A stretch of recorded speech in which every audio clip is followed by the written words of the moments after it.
Let's talk a little bit about Don Nehlen. Let me tell you something about Coach.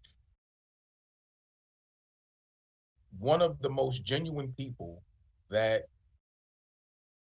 I could have ever met in my life. And transferring to WVU back in '86, he left such an impression on me that, first off, West Virginia obviously recruited me out of high school back in '85. And just getting a chance to sit and talk to him, you understood right away that this man's going to do it the right way. He's a high character individual, right? So he set himself apart from any other coach that ever recruited, that was recruiting me back then. And I was recruited by every school in the country. So I had a chance to meet pretty much every head coach at the Division I level coming out of high school.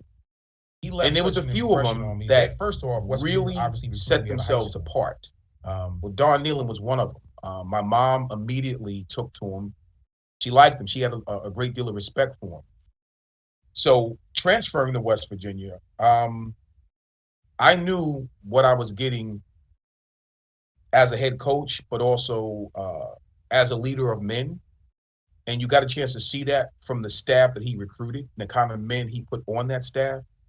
And you only know this years after the fact when you start to understand the important things that you learned. You learned life skills and life through football playing for Coach Neal. There's very few coaches that really, I guess, make it so impressionable, the experience for a young person. You come into a program as a young man, growing into a man by the time you leave. And that's an indelible mark that I think Coach Neal left on all of us. Yeah, I was younger, when Nehlen was coaching, but I always remember, how much the fans endeared Don Nehlen. I mean, they really did. And, looking back, like you said, looking back on it now that I'm older, I absolutely see why. And me personally, I can't help but draw some of the same comparisons to Neal Brown as Don Nehlen, because it seems like they understand the culture of West Virginia and what it means to be a Mountaineer. What do you think about that as far as Neal Brown's concerned? I agree with you 100%. I had the pleasure. I haven't met Neal Brown in person as of yet, but I had the pleasure about 6 months ago they allowed some of the alumni, some of the former players to jump on a Zoom call with Neal Brown, and it was awesome. I did my research on him when he was at Kentucky and also when he was obviously at Troy. And I liken him to a younger version of Don Nehlen. You're 100% right. He's going to do it the right way. He's a Christian fella. He understands morals and the real important foundation of, you're not going to lie to a kid. You're going to teach the morals, the values, and the same core qualities that this young person is learning at home. You're going to bring that into a Division I football program. Those were the same principles that Coach Nehlen used, when you played for him. That's important.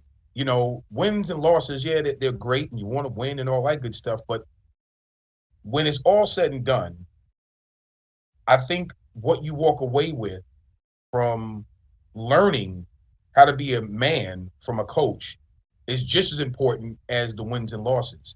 I see the similarities with Coach Brown and Coach Nehlen. They're very close.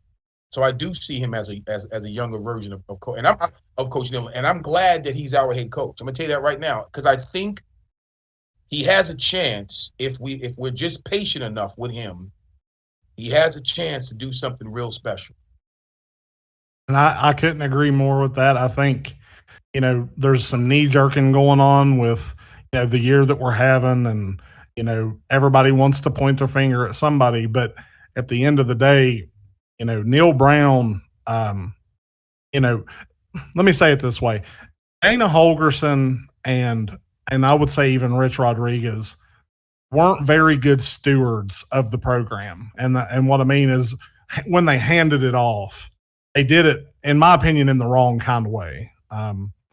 And it seems, especially Dana Holgorsen, he left the program, and some people disagree with me. I feel like he left the program in a state where we were really in trouble if we didn't get somebody that could get in and stabilize the program. And Neal Brown in 3 years has not only stabilized the program, but he's grown the program. His ability to recruit in places that no other coach has really ever recruited is top notch. And then, getting the commitment from the university to, let's build some bigger and better facilities and let's make ourselves marketable, has really put West Virginia in a position to get to that next level where all Mountaineers want to be.